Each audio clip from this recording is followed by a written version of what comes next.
E aí, Differs, seja muito bem-vindo a mais um vídeo aqui no canal Differ Dev. Meu nome é Leonardo Tumajan e finalmente aprenda Repository Patterns de uma vez. É um padrão muito complicado, faz tempo que eu não venho, eu falei que eu ia trazer esse conteúdo, demorei, eu sei, muita pesquisa, fora o tempo também, né? O tempo corre, muitos projetos, muitos trabalhos e é difícil um tempo, porque gravar aula não é fácil. Por isso, então, se você quiser que eu continue gravando os vídeos, dá um like aí, segue o canal, comenta, fala o que você acha, tá gostando ou não tá, dê sugestão. É muito bom ouvir de vocês o que vocês estão achando, o que vocês querem. Eu posso trazer coisas novas, é só vocês pedirem. Então é muito legal, muito interessante. Eu fico super feliz quando vocês comentam. Então, quer comentar alguma coisa? Já deixa um comentário aí, se não deixa pro final do vídeo, mas não deixe de deixar a sua palavra. Eu fico muito feliz. Obrigado, vamos lá, a tela. Bom, Repository Pattern.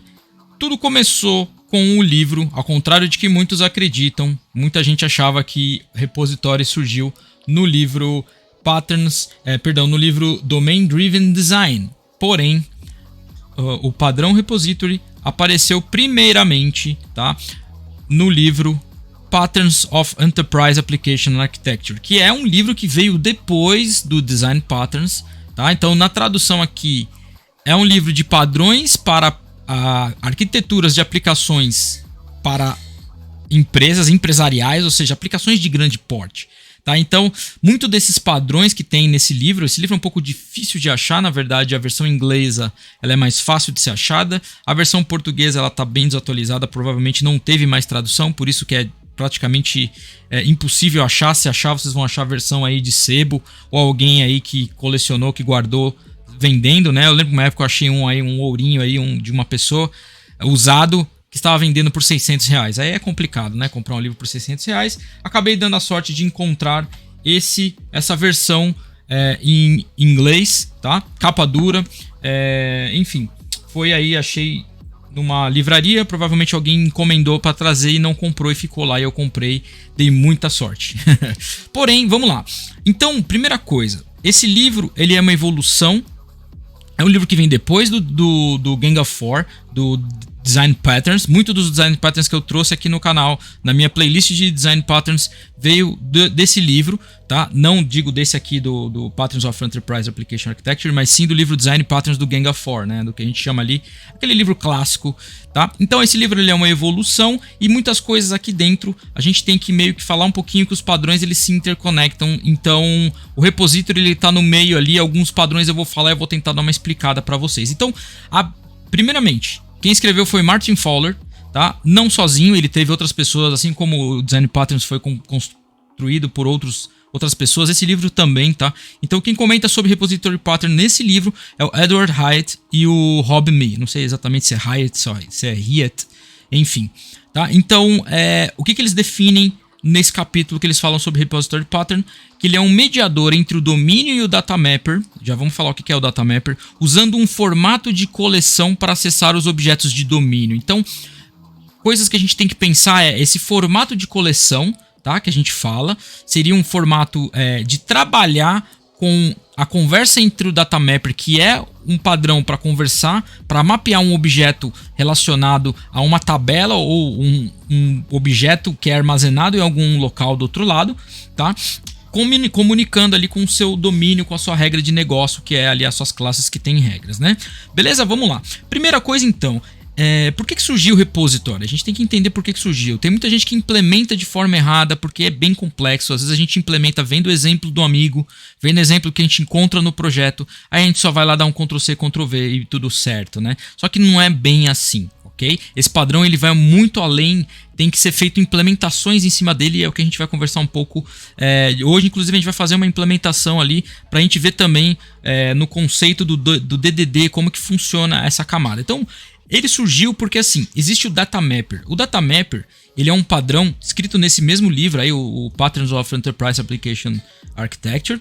Ele fala também do conceito de você ter o seu objeto de domínio, que seria aquele objeto que tem ali a representação dos atributos, a representação da lógica de negócio e tudo mais. E você tem o Mapper, que é um cara que está ali no meio, que é ele que vai, por exemplo, buscar um registro no banco de dados. Tá? Esse Mapper vai pegar esses dados do banco e vai injetar dentro dessa classe domínio, digamos assim. Tá? Isso é o que a gente chama de mapeamento, tá? Mapeamento de regra. Obviamente, na definição desse livro, o Martin Fowler, tanto o Martin Fowler quanto os autores ali, eles não consideram o uso do ORM. Eles citam muitos ORMs, mas eles levam em consideração que é uma técnica que o ORM usa. Então essa que foi a grande sacada. Os ORMs começaram a surgir porque eles começaram a implementar esses padrões internamente. Então muitos desses padrões encontrados, os padrões de arquitetura, muito citado nesse livro, vai estar focado nessas técnicas. Tá? E um problema aqui é que você tinha esse mapeamento, então você queria pegar uma cerveja,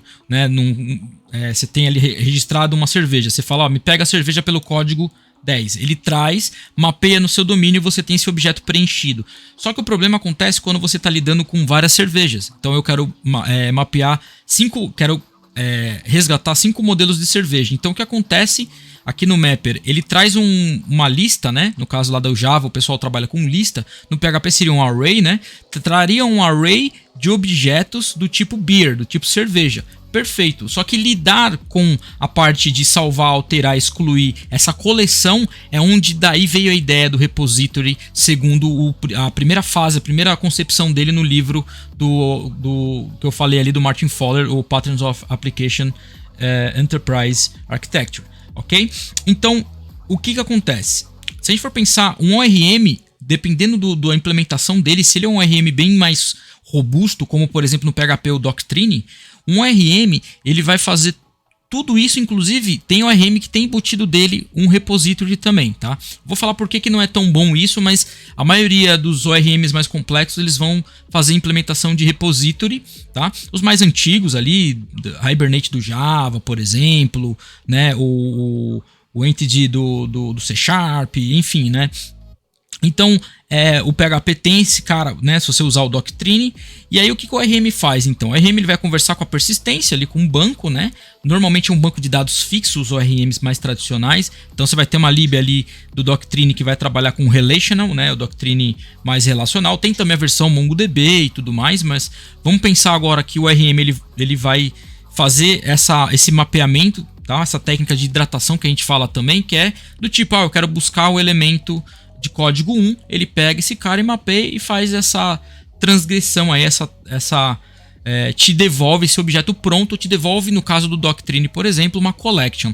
No caso do Laravel também. Então, quando você fala com o Eloquent, você faz uma busca com um filtro where, por exemplo, né, no seu model ali, ele vai trazer para você um objeto do tipo collection e dentro dele você vai ter os seus models preenchidos, tá? Model, domain model, tá? Pode ser chamado da mesma coisa, a gente tem algumas diferenças ali pelo jeito que o Laravel trata. O Laravel é mais um simple entity, né? Perdão, ele é chamado de simple domain, né? Então, a gente tem algumas mudanças aí, mas eu não quero entrar muito nesses detalhes. Acho que o importante agora é a gente falar sobre o repository, ok?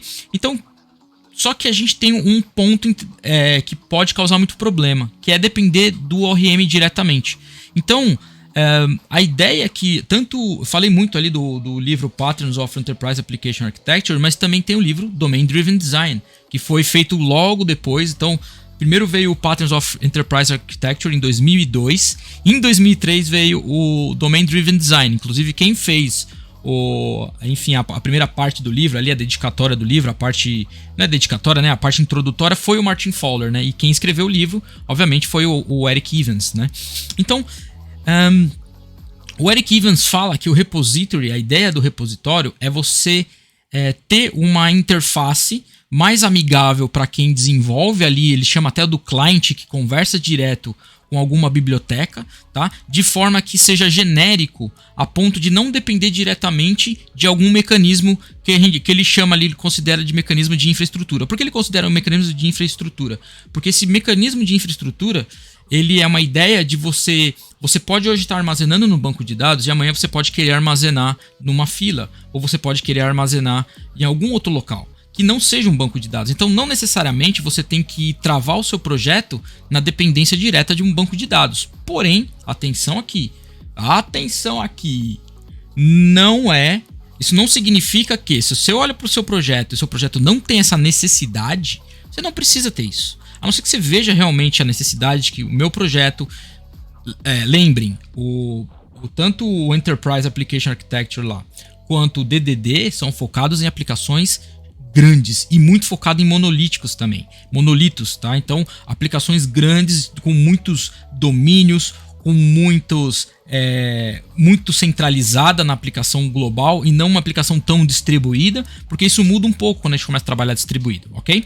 Então, é muito pensado em você ter, então, uma comunicação com dados de forma que você pode trabalhar esse generalismo de onde você vai gravar a sua infraestrutura, né? Ou seja, a infraestrutura de armazenamento, ok? Então, um repositório genérico é um repositório genérico. Normalmente ele é feito para trabalhar genérico nas funcionalidades bases, como inserir, alterar, excluir e resgatar dados, né, e consultar dados. Então, um repositório genérico ele pode ter um conceito ali onde você pode abstrair onde ele vai gravar, num banco de dados relacional, ou no banco de dados NoSQL, ou numa search engine, por exemplo, na verdade na busca. Se ele vai buscar, ao invés de ele buscar no banco, ele pode buscar numa search engine, tá?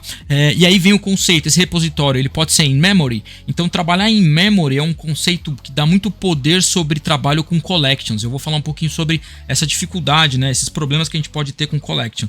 E a outra coisa que surge também aqui é o Unit of Work, né, que é um padrão até de você conseguir alterar suas entidades, os seus domínios ali, você vai alterando algumas funcionalidades e no final você dá ali um commit e você pega tudo que você alterou e armazena e faz ali a concretização na sua infraestrutura. Por que isso é legal? Se você tem um processo onde você armazena 10 tabelas, por exemplo, e esse processo não pode ficar pela metade, digamos assim, se acontecer algum erro nesse meio desse processo, você pode controlar via um repository in memory e ir transitando o estado e no final você ter esse estado sendo salvo no banco de dados, que ele vai ler o que você tem ali em memory e vai fazer os updates nas tabelas ou vai fazer os inserts nas tabelas. E isso é o conceito de um outro padrão de projeto, tá? Que está contido no livro também do Patterns of Enterprise Application Architecture, que é o Unit of Work, que é essa ideia de você trabalhar com uma unidade de trabalho, você dentro dela você fazer uma série de alterações e no final você dá o commit ou o rollback. O rollback volta tudo, né? Então você não concretizou no banco de dados ou na fila ou aonde for que você vai disparar essas mudanças, você consegue voltar. E isso não é possível sem o mecanismo do repository. Se a gente for parar para pensar, você fala, mas existe, por exemplo, no Laravel eu consigo dar begin transaction e começar a fazer as operações. No Doctrine por padrão já é assim também. Você vai fazendo, no final ele vai lá e dá o commit. Tá, só que commit rollback, a grosso modo, tá? Do jeito que está sendo feito ali, é feito no banco de dados. Então ele abre o begin transaction, ele faz as operações, no final ele dá o commit, que o banco salva, já salva tudo. Quem está armazenando todas essas alterações de estado é o banco de dados. Então, se você trocar o seu mecanismo de salvar, o seu mecanismo de gravar e de busca, e você quiser fazer o mesmo processo, você não consegue, porque você está na camada lá dentro da infraestrutura. Ou seja, quem você está mandando não alterar o estado das coisas e só alterar no commit é o banco de dados. E no caso do repository, você consegue, na verdade, trazer isso para linguagem, você traz isso para o repository. Então ele vai cuidar de disparar para o banco de dados salvar depois que tudo estiver completo, tá? Obviamente isso traz mais complexidade e você tem que fazer essa implementação, né? Até onde eu conheço não existe um repositório genérico criado, por exemplo, para PHP que a gente possa instalar e plugar ele em qualquer local, né? Certo? Beleza? Bom, então as vantagens. Então você pode criar uma camada que separa a comunicação com dados, como eu falei. Você adiciona trabalho de coleção em memória, como eu falei, esse conceito de trabalhar em memória. Você consegue ir mexendo na memória antes de salvar em banco de dados. Você centraliza as consultas e operações mais complexas. Essa ideia de centralizar tudo no repository tá no poder de você conseguir virar a chave e mudar o local onde você vai armazenar. Ah, tô armazenando em banco, agora eu quero armazenar em fila. Melhorias de performance, então você pode pegar aquele conjunto de comandos SQL que você... Perdão, aquelas alterações que você está fazendo e no final montar um conjunto de SQL, tá? Ou você pode usar o ORM para fazer isso também, ele está abstraído no meio, ele está sendo usado como uma ferramenta em inversão de dependência, né? Mas você pode, por exemplo, você está fazendo um batch de insert, você está fazendo um insert de, sei lá, 300 produtos. Ao invés de você fazer um loop que vai fazer 300 comandos de insert, você prefere, usando ali o Unit of Work, por exemplo, você vai montando esse SQL antes de fazer o SQL rodar tudo. Então o SQL usa um único insert, ou você pode fazer por batch de 100 inserts, né, de 100 blocos de insert. Isso é muito mais rápido no poder de insert, porque quem cuida disso, dessa potência de processamento, vai ser o banco e não mais a aplicação. Então você tira o peso de ficar fazendo loop insert. O problema disso é que às vezes você abre a conexão, fecha a conexão, ou você abre a conexão e a conexão fica muito tempo persistindo lá.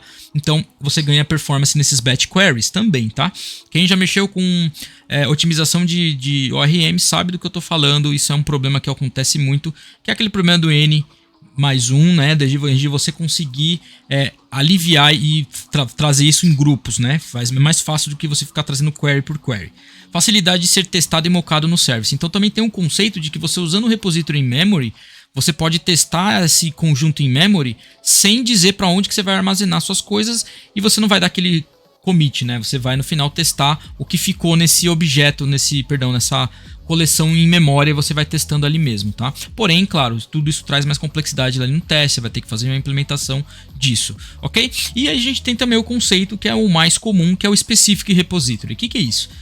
Você tem ali então, eu quero armazenar produtos, e aí você cria um repository chamado Product Repository. Então ele é um repository específico que tem ali dentro a comunicação com a infraestrutura para conversar com o banco de dados, com a tabela ali, por exemplo, tá? Qual é o problema disso? Você tem um repository exclusivo, se você tem 40 repositórios específicos de 40 elementos do seu sistema, se você um dia quiser mudar, em vez de gravar em banco de dados, você quer gravar por exemplo, em fila, você vai ter que implementar os 40 repositórios individuais. Por quê? Porque a regra está embutida dentro de cada um deles. Outra coisa legal que o pessoal faz você pode ter o seu repository exclusivo, às vezes para buscas exclusivas ali, por exemplo, eu quero buscar algo muito específico de produtos. Aí faz sentido você ter o seu Product Repository, beleza? Agora, quando você não tem essa necessidade, você pode usar o Generic Repository. O Generic Repository você vai dizer, olha, eu quero armazenar na tabela produtos, e aí você manda o objeto para ele, ele armazena. Acabou. Você não precisa criar uma classe específica para isso, tá? Então esse é um ponto. Isso para monolito faz toda a diferença. Você tem um monolito ali que tem mais de 40 domínios, tá? Que são as suas classes das regras de negócio da sua aplicação inteira. E se você tiver um repository, primeiro que no DDD o próprio Eric Evans fala que você não tem que ter um repository para cada domínio. Então outra coisa que gera esses problemas, tá? Quando você tem coisa muito exclusiva de cada domínio, vale a pena. Quando você não tem, quando você tem CRUDs de inserir, alterar, excluir, buscar, até buscas um pouco mais personalizadas, e eles falam de um outro pattern que é o chamado Specification Pattern, que é você criar alguns filtros em cima de uma especificação, tá? De uma busca, e aí você também tira a responsabilidade de criar query de dentro do repository, ou seja, o repository não tem que ter responsabilidade de busca, ele pode ler ali um conjunto, a Specification Pattern fala sobre você montar uma série de conjuntos de filtros e você repassar isso ser feito de maneira genérica. Por quê? Porque você pode implementar isso no MongoDB, você pode implementar isso num banco de dados relacional e por aí vai. Perfeito?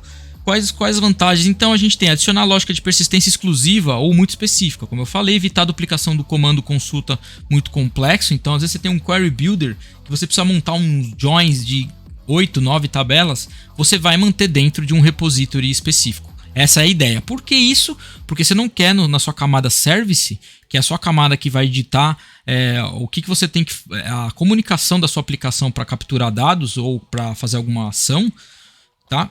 Você não quer comunicar direto com a sua infraestrutura, ou seja, usar seu ORM direto dentro de um service. Por quê? Porque você depois nunca mais troca essa dependência. Então, tá aí, ainda assim o Specific Repository ele é bom para isso, tá? Então isso é muito legal. Trabalhar com recursos externos diferentes do Generic Repository. Então você pode quebrar ele em partes, falar, olha, minha busca vem do Elasticsearch, o meu insert vai para uma fila, tá? Então isso é muito interessante, o meu update vai no banco, você consegue ter essa coisa um pouco mais específica, porque você sabe qual o elemento que você está trabalhando, onde que ele está e como fazer. Mesmo assim com o Generic dá para fazer isso, mas dá mais trabalho, tá? Você pode usar o Generic Repository também como base para operações, né? Então, como eu falei, deixar ele como base ali com coisas mais básicas e você já chamar, tá? Agora vamos ao DDD. O DDD fala o seguinte: o que o DDD não quer que a gente faça?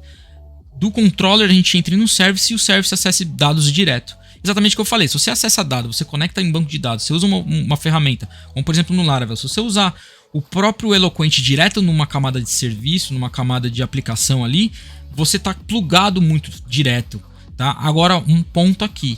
Se a sua aplicação, você entendeu que ela nunca vai precisar sair do banco de dados, ou seja, a minha aplicação ela é para banco de dados, eu não vou ter problema de performance, eu não vou ter problema de alta escalabilidade, o meu sistema não vai passar de, sei lá, 500 mil usuários acessando, tá? Ou seja, simultaneamente não passa de 1000 usuários simultaneamente. Então tem uma série de pensamento que tem que ter, tá? Para não ficar no over-engineering. Então se você não tem, por exemplo, o meu sistema vai precisar ali, porque meu sistema vai ter, sei lá, 30 mil usuários simultâneos acessando o sistema. Peraí. Então é bom você já meio que criar uma camada. Por quê? Porque se o banco não aguentar, se você vê que ferrou, o banco não está aguentando, por exemplo, selects, você pode desviar para um Elasticsearch para ganhar mais poder nas buscas.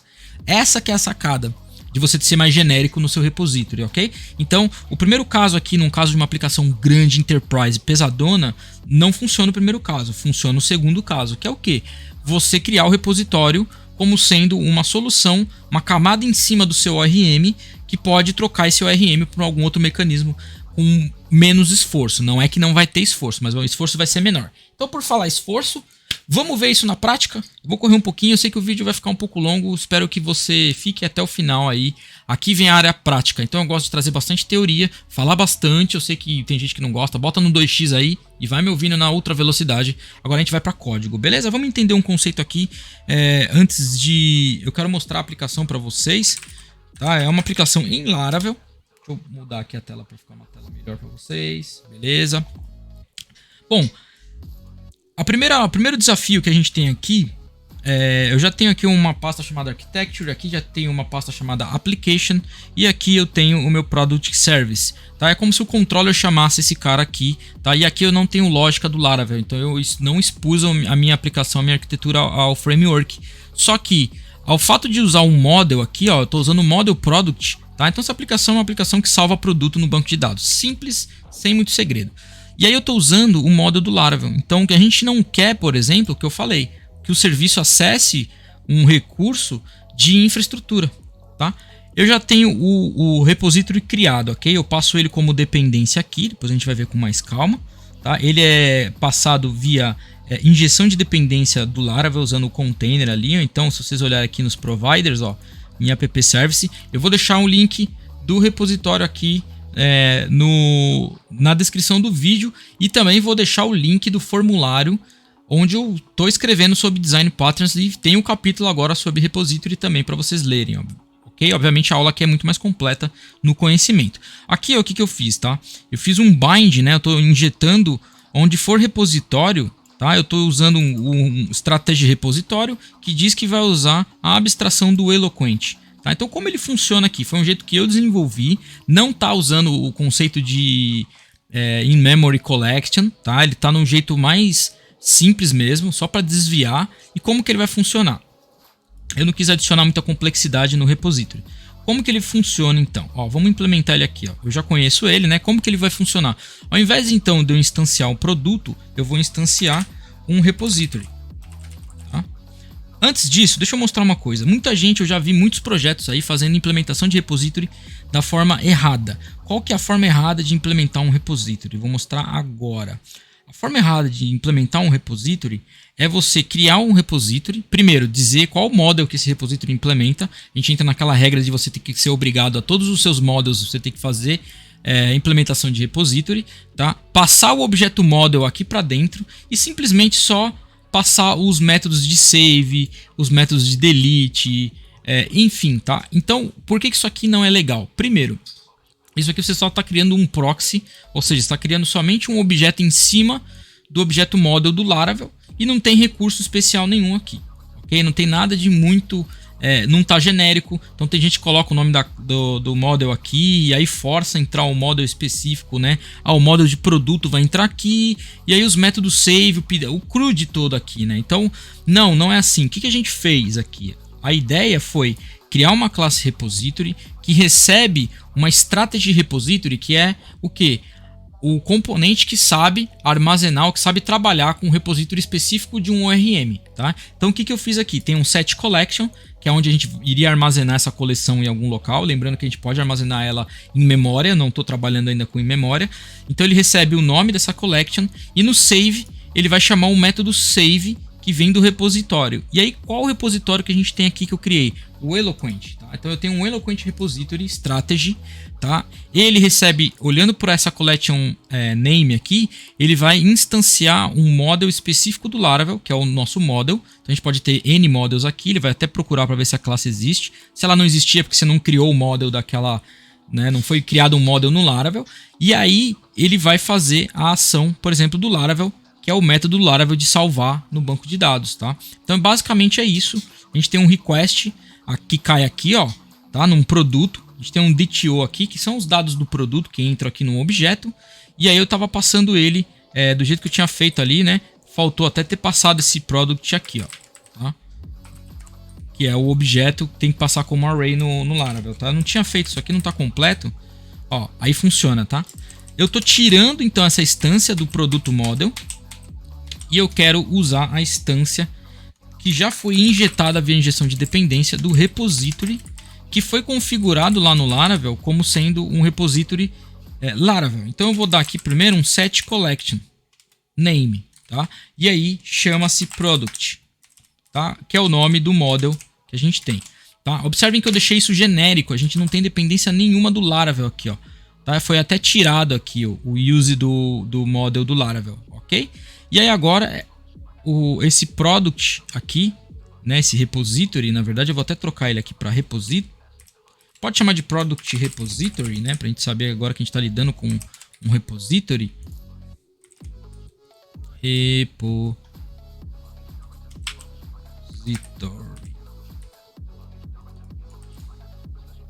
E aí eu vou dar o save aqui, que no Laravel ele vai, lá dentro do repository, ele vai voltar positivo ou negativo. Tá? Na verdade, ó, ele funciona mais simples. Você já dá um set collection aqui e aí você dá um repository save assim. Ó. A diferença é que você tem que passar o objeto para ele. Tá? Ele não é em cima de um objeto. Então eu vou passar para ele o objeto de produto para ele armazenar.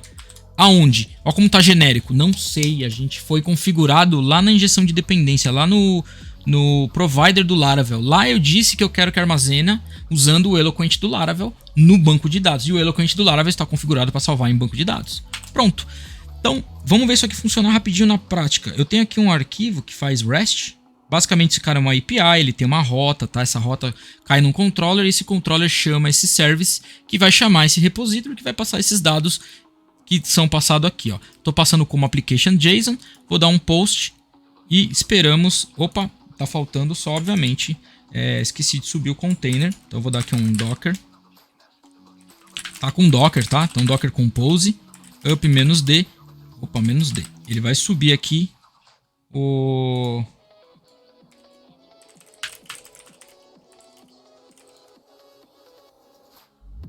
deixa eu só dar aqui um remove orphans, para ele tirar um container de teste que tinha aqui. Qual que é o nosso desafio, então? Vamos olhar o readme. O nosso desafio é desviar. Então, assim, uma vez que esse comando... Eu vou testar, calma lá. Mas o desafio é... Uma vez que esse comando grava numa tabela de um banco de dados, nosso desafio aqui é fazer essa tabela... Perdão, fazer o repository gravar em uma fila com pouco esforço. Ou seja, a gente vai usar o poder do repository para alterar a funcionalidade dele internamente sem precisar fazer muita programação. Obviamente que para uma tarefa só fica parecendo que é inútil, mas lembra que eu falei, se fossem várias chamadas de save para vários vários services, ou seja, para vários domínios, né? Então, tipo, eu tenho domínio de produto, tenho domínio de cliente, tenho domínio de carrinho, tenho domínio de, imagina que é uma loja virtual, né? Enfim, tenho de faturamento, de estoque, então assim, todos os saves você pode mudar no repositório genérico e todos vão passar a ter um comportamento diferente. Então, primeira fase aqui é testar esse cara. Vamos lá, a gente está quase lá. O que eu vou fazer aqui para testar então? Uma vez que meu código aqui está pronto, ó, ele pega no repository, ele verifica se retorna falso, tá? Esse método save, vamos olhar o repository lá do... Se a gente olhar o repository do Eloquent, ó, ele dá um return no save, tá? E o save do Laravel, obviamente, retorna um booleano. Então já estou sabendo disso, né? Então ele faz a checagem, se retornar falso, lança uma exceção, né? Então essa exceção, obviamente, ela está sendo capturada lá no controller, que vai fazer ali, mostrar um 500, um erro. Perfeito? Vocês vão pegar esse código, vocês vão poder ler esse código com calma. Vamos testar agora real, né? Tinha dado erro lá antes. Isso aqui é uma ferramenta de HTTP que eu uso aqui, tá? É uma extensão REST para o VS Code, ok? Então eu vou clicar aqui, ó, send request, ele vai mandar uma request, ó, deu 201 created, ou seja, criou o registro do produto pra gente. Para consultar, para mostrar para vocês que eu não tô mentindo, aqui eu tenho também uma pluginzinho aqui para mostrar a tabela products, ó, vou dar um select na tabela products. Tá, eu já tinha feito um teste aqui, ó, tá? Então ele acabou adicionando, tá? Mas ó, esse foi o produto que a gente adicionou. Para mostrar que eu não tô mentindo, eu vou criar um produto 2 aqui. Não tem produto 2 aqui, ó. Vou dar um send request. Vou lá na results. Deixa eu ver se ele atualiza com F5 aqui. Não, vou mandar ele rodar aqui de novo, ó. Rodou, ó lá, tá? O produto tá aqui, ó. Perfeito? Então, banco de dados comunicando, usando o repository, já não estamos usando diretamente o ORM do Laravel, né? Tá? Beleza, agora vem a brincadeira. Então o que a gente tem que fazer? Primeiro, deixa eu fazer a infraestrutura, né? Vamos usar o RabbitMQ, então a gente vai fazer ele desviar para o RabbitMQ. Então para isso eu tenho que ter o serviço aqui no meu container, tem que ter um container de RabbitMQ, vou dar um nome de RabbitMQ. A image eu vou dar aqui, que é Rabbit, bem fácil, por isso que eu estou fazendo direto aqui. RabbitMQ, 2 pontos, vamos trabalhar na versão 3 e vamos trazer uma versão que ele vem com management. O que é o management? Vem com uma interface de leitura, para a gente conseguir ver o que está caindo na fila ou não. É bem legal para a gente ver se a gente fez certo ou não o nosso código, né? A gente vai mapear as portas, a gente vai colocar a porta padrão que sai essa interface do RabbitMQ, que é na 15672. 15672 e vamos devolver para 15672 aqui, ou seja, internamente, né? Então o nosso localhost vai ter acesso a esse cara aqui. Pronto, essa infra do RabbitMQ tá feita, tá? A infra, obviamente, do Docker, né? Então para isso, até acabei me esquecendo aqui, vamos ver se ele não vai dar erro. Eu tinha que ter derrubado o container, né? Porque senão ele tenta derrubar o container que nem existe, mas acho que ele vai deixar. Então vou dar um Docker compose stop para ele parar os containers. Ele olhou ali, ele não reclamou que não tem o RabbitMQ ainda. Só esperar um pouquinho para ele derrubar ali, vamos lá. Beleza. Agora, pessoal, sei que a aula tá ficando grande, era para ser 2 vídeos, eu fiz um vídeo só. Vocês podem arrastar e passar para frente. E aí eu vou botar ali 2 fases, uma fase teoria e a fase mais prática para quem quiser. Olha só. Agora que a gente fez ali de fato, né? A gente mandou subir, mandou criar ali o container, vamos mandar subir agora, né? Docker compose up -d. Agora ele vai, no caso de vocês, vai baixar o RabbitMQ, aqui no caso ele subiu o RabbitMQ. O RabbitMQ ele demora um pouquinho, então enquanto ele vai aquecendo lá por trás dos panos para a gente poder trabalhar com ele, o que a gente tem que fazer de desafio aqui, ó? No README. Obviamente, o desafio próximo era criar uma fila para receber esse dado via fila, tá? Então assim, a gente ao invés de salvar o produto no banco de dados, a gente vai mandar ele para uma fila do RabbitMQ, ok? Vou fazer a implementação. E como é que funcionaria essa implementação? Aí que está o poder do repository. O meu service, eu não vou mexer nele. Então a ideia, ó, como a gente usou uma interface que não dá acesso direto à tecnologia, ou seja, ela cria uma abstração em cima e esse repository a gente não sabe para onde ele está levando, tá? Obviamente isso pode ser ruim em alguns casos, mas nesse caso aqui para a gente é bom, né? Então assim, tem que ser explícito, né? Obviamente, tá? Poderia especificar, né? Repository RabbitMQ, repository tananã, para ter uma... Para quem está aqui ter uma base para onde que está indo. Obviamente, a ideia depois é dar nome aos bois, né? Como a gente está fazendo algo rápido, aqui eu nem vou mexer nesse repository, tá? Ele tá um repository genérico, essa é a ideia também, tá? O que eu vou fazer? Eu vou criar uma pasta chamada RabbitMQ, tá? É a implementação do strategy do RabbitMQ. Então eu vou chamar ele de RabbitMQ Repository strategy.php. Beleza. Abre um PHP nesse cara. Namespace. Vai estar em architecture barra infrastructure repository barra RabbitMQ. Tá? Então é aqui que ele está posicionado dentro da pasta RabbitMQ. A nossa classe é a RabbitMQ repository. RabbitMQ repository. Tá? Confere para ver se está tudo certo. Beleza? E aí vamos fazer ela implementar a nossa repository interface. Que ela obriga a ter os métodos específicos. Quais são eles? O método save. Vou roubar daqui, ó. Método save e método setCollection name. Tá? Então olha que interessante. Agora aqui vai fazer mais sentido que a gente vai implementar de fato o repository específico. No caso aqui um repository de esqueci aqui que eu chamei ele de repository strategy, tá? Então, repository strategy. Fica um nome grande, mas é bom dar essas boas definidas aí, ok? Lembra que o mesmo nome do arquivo tem que ser o mesmo nome da classe. Legal, aqui em collection name ele vai especificar pra gente o nome seria o nome da fila, tá?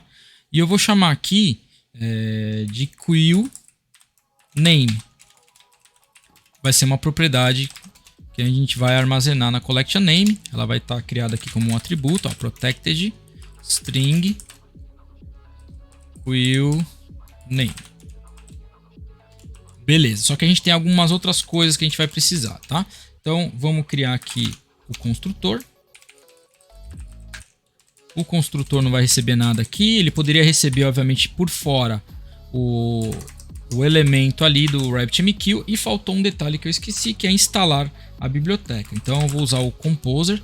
Vou entrar dentro do container, tá? Então Docker Compose exec app bash. Vou entrar dentro do container para usar o PHP do container, né? E não ter dor de cabeça aí, ó. Tô aqui dentro do diretório, ó. Tá? Então vou usar lá Composer require, chama-se php-amqp lib, tá? É a ferramenta que conversa no protocolo que o RabbitMQ usa, tá? Então amqp lib, tá? Então essa é uma das bibliotecas que a gente pode usar para trabalhar, para comunicar com o RabbitMQ. Ele vai fazer ali, peraí, nothing to install, deixa eu ver se aconteceu alguma... É isso, ele instalou, é que eu já tinha instalado ele aqui, obviamente, tá, pessoal? Vocês vão receber, provavelmente, vocês podem dar um Composer update ou um Composer install. Ele já estava aqui no Composer, né? Como eu já tinha testado antes, obviamente essas coisas a gente tem que testar antes, já estava disponível aqui pra gente, era só mandar instalar, beleza? Mas não tem problema. Instalou, agora o que eu vou fazer? Eu vou criar aqui fora, ó, mais duas propriedades para receber. Uma vai receber o AMQP, ele chama aqui de Stream Connection, que é basicamente o principal, tá? Então vamos chamar aqui de Connection.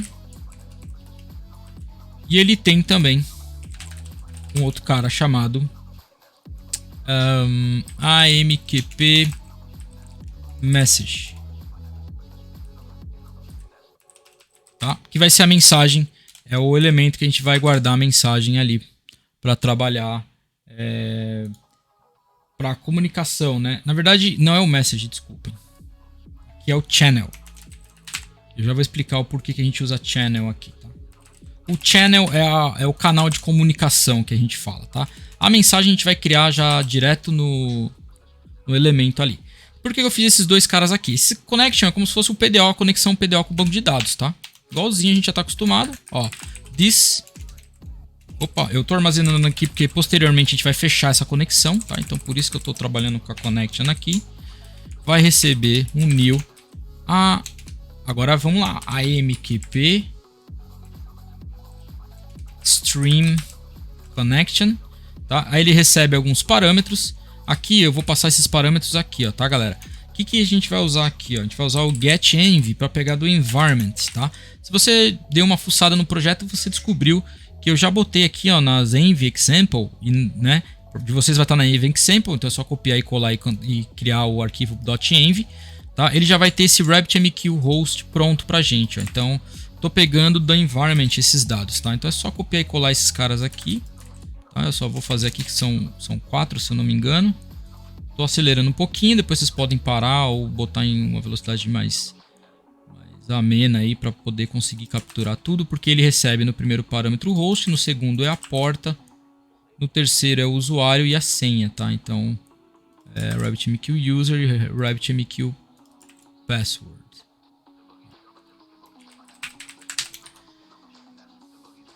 GetEnv, tá escrito errado aqui, tá? Cuidado. Aí, beleza. Então essa conexão, vou só confirmar para ver se a ordem eu acertei. Host, port, user, password. Host, port, user, password. O último vírgula não precisa.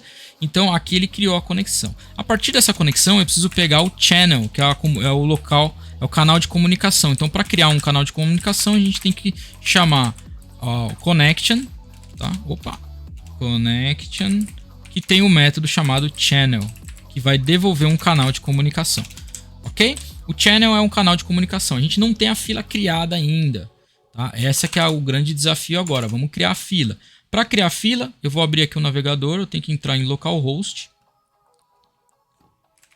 Na porta 15672. Se você está fazendo isso pela primeira vez, ó, essa interface do RabbitMQ, por padrão, o usuário é guest e a senha é guest. Opa, não é quest, é guest. Guest e a senha é guest. Obviamente isso é um padrão local, né? Em produção a gente coloca uma senha muito mais forte, um usuário também diferente. E essa é a interface do RabbitMQ, tá, galera? Então o ponto aqui é criar uma fila. Eu vou vir aqui em Queues, vou dar um nome para essa fila, vou chamar ela de Product. Então essa nossa fila que vai receber produtos. E aí depois, obviamente, a gente não vai implementar, mas teria que ter um worker que vai ler essa fila. Toda vez que cai elemento novo nessa fila, o worker vai ler e vai armazenar ou no banco de dados ou em algum outro local. Isso é algo muito legal também de trabalhar com fila. A fila por si só, por isso que eu falei que monolito é uma coisa. Quando você começa a pensar em microserviço, você começa a trabalhar com mensageria, por exemplo, a implementação dos workers na mensageria é o que podem ser carinhas que você pode trocar a implementação muito fácil. Então, para aplicações muito grandes e monolitos, o repository brilha muito. Para microserviços, é legal ter repository também, mas ele é menos vantajoso, né, do que trabalhar com uma aplicação mais monolito. Ó, add queue, adicionei a queue aqui, beleza? Agora é só terminar a implementação aqui, ó. O que a gente vai fazer para concluir? Primeiro, a gente tem o queue name, né? Então agora aqui eu vou fazer a implementação, que é a de trazer de salvar esse objeto na fila. Então primeiro eu vou transformar ele em JSON, tá? Vou chamar ele aqui de entity as JSON. Chamar só de JSON não fica legal. Aí, ó. Aí eu vou dar um JSON encode nesse objeto entity.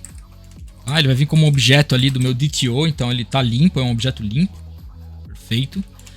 Uma vez que eu fiz isso, agora eu vou criar uma mensagem. Então para criar uma mensagem usando o RabbitMQ, usar o MQP Message.